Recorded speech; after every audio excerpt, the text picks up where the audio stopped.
Здравейте хора! Навън е още тъмно, но аз нямам търпение да споделя с вас обратната връзка, която получих от Яна, която се занимава с фън шуи.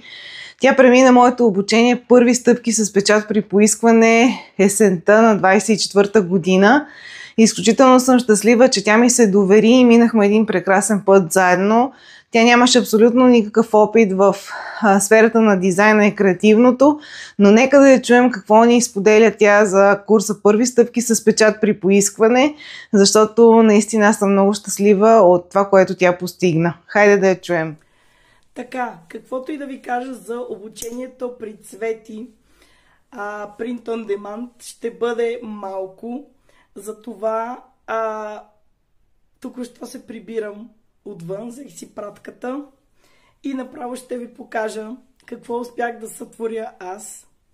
Човек, който няма никакви творчески наклонности, никакви заложби свързани с рисуване и проектиране, но има доста идеи и наистина Цвети уникално. Просто това е за моето детенце. Той си избра снимката. Написала съм неговото име на 2 езика, защото говори и български, и английски, и испански.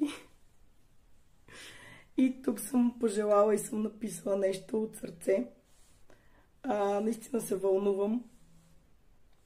Цвети уникално е това, което направихме с теб. Не съм вярвала, че ще бъде толкова лесно.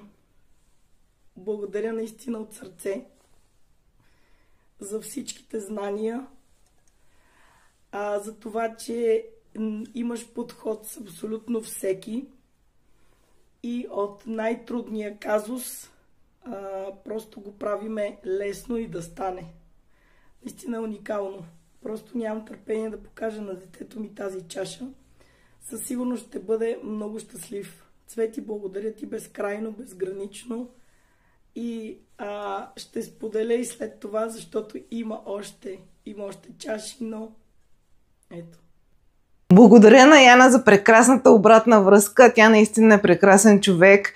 Има изключително много последователи, тъй като тя се занимава с фън шуи и искаше да премине курса първи стъпки с печат при поискване, за да може да предложи на нейните последователи различни продукти на нейната тематика, която тя се занимава.